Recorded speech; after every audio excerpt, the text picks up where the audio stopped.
اور مشہور بھی کر دیا, سوشل میڈیا پہ ڈال دیا, خوب فارورڈ کر رہے ہیں آج کل جیسا ہوتا ہے. یہ کوئی کسی کے برا ہونے کی دلیل نہیں ہے, حضرت عائشہ کے واقعے سے معلوم پڑتا ہے. اس کی تفصیلات دیکھیے, میں جو بیان کرنا چاہتا ہوں صرف اس پہ آ جاؤں کہ حضرت عائشہ کے تعلق سے جب برات آ گئی تو حضرت بکر صدیق نے انسانی تقاضے کے مطابق قسم کھا لی کہ اللہ کی قسم میں آج کے بعد مصطح بن اساسہ کی کفالت نہیں کروں گا, ان کو پیسے نہیں دوں گا جو دیتا تھا.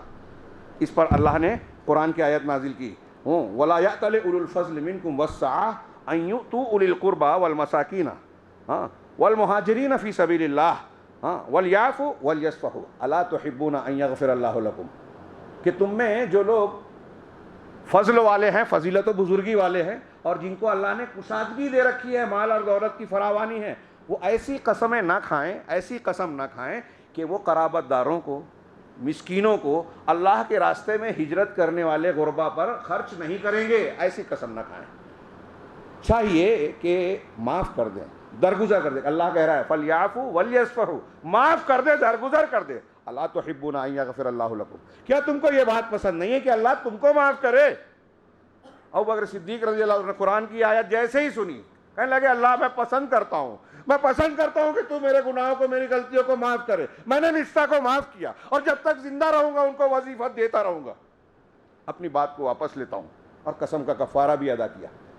یہ اللہ کی باتوں کو ماننے والے لوگ تھے, موقع اور محل کو غنیمت جاننے والے لوگ تھے. میں یہ کہوں گا کہ صدقہ و خیرات کا سب سے بہترین, عام حالات میں بھی اگر کوئی حاجت مند آپ کو ملے, جب ضرورت ملے تب خرچ کرنا زیادہ بڑی نیکی ہے. کبھی کبھی ایسا ہوتا ہے کہ آپ کا 1 دینار بہت اہمیت رکھتا ہے, ایک روپیہ ہزاروں پر بھاری ہے, اور کبھی ایسا ہوتا ہے کہ ہزاروں کوئی معنی نہیں رکھتا. اس کی دلیل کے لیے آپ وہ حدیث بارہا سنے ہیں. اللہ کے رسول نے کہا تھا صحابہ کرام کے بارے میں کہ تم لا تسبوا اصحابی احد من اصحابی, میرے صحابہ میں سے کسی کو گالی نہ کہو. اللہ کی قسم, اس ذات کی قسم جس کے ہاتھ میں میری جان ہے, تم میں کا بعد کا آنے والا اگر احد پہاڑ کے سونے کے برابر بھی خرچ کرے تو میرے سابقون الاولون صحابہ نے 1 مد اور آدھا مد, 1 کلو سے بھی کم ہوگا 1 مد, ہم کہہ لیں اپنی زبان میں 1 کلو اور آدھا کلو بھی جو خرچ کیا ہے نا اناج اللہ کے راستے میں, بعد کے آنے والے کا احد پہاڑ کے برابر سونا بھی اس کے برابر نہیں ہو سکتا. سوچئے, ہم میں سے کوئی اتنا کما سکتا ہے سونا, اور کما لیا تو خرچ کرے گا کیا؟ نہ کما سکتا ہے نہ خرچ کرے گا. صحابہ کرام کا 1 مد اور آدھا مد یہ اہمیت رکھتا ہے. کیوں؟ انہوں نے جس وقت خرچ کیا اس وقت خرچ کی زیادہ شدید ضرورت تھی, وہ نیکیوں کا موسم تھا. اس وقت نیکی کرنا کوئی چھوٹی بات نہیں تھی. ایمان لانا وقت کے سارے طاقتوں کو اپنا دشمن بنا لینا تھا.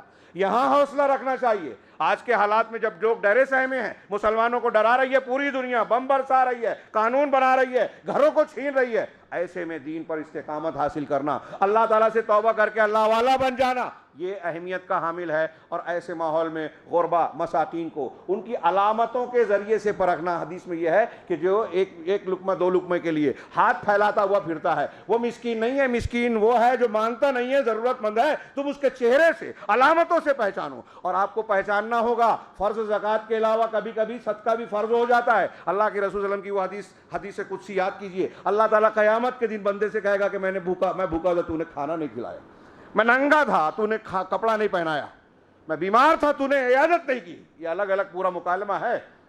بندہ جواب میں کہے گا کہ تو رب العالمین ہے, پوری کائنات کو کھلانے والا, تو حاجت سے بالا تر ہے, تو کیسے بھوکا ہوگا؟ کہا تیرے پڑوس میں فلاں بندہ تھا, وہ بھوکا تھا, تیرے پاس موجود تھا مال و اسباب, اگر تو اسے کھلاتا تو مجھے کھلاتا, تو کیسے ننگا ہوگا؟ تیرا فلاں بندہ, میرا فلاں بندہ تیرے پڑوس میں تیرے پاس آیا تھا مانگنے کے لیے, کپڑا نہیں تھا, تو دے سکتا تھا, نہیں دیا, اسے پہنا دیتا تو مجھے پہناتا. تیرے پڑوس میں فلاں مریض تھا, اس کی عیادت کرنے جاتا, تیمارداری کرتا تو میری کرتا. سوچئے, اسلام کی اتنی شاندار تعلیم ہے, ان تعلیمات پر اگر ہم عمل کریں گے نا, اور خرچ کرنے میں جو اللہ کے آداب ہیں, یہ بھی ہے کہ آپ کا جو جتنا قریبی ہے پہلے رشتہ داروں کو اہمیت دیجئے, پھر پڑوسی, یہ جتنا قریبی ہوگا اس سے آپس میں ایک دوسرے سے محبت ہوگی, ایک دوسرے کے لیے دعائیں نکلے گی. یہاں جو امیر ہے وہ گھمنڈ کرتا ہے, اپنے غریب رشتہ دار پر برتری جتانے کی کوشش کرتا ہے تو نفرت بڑھتی ہے.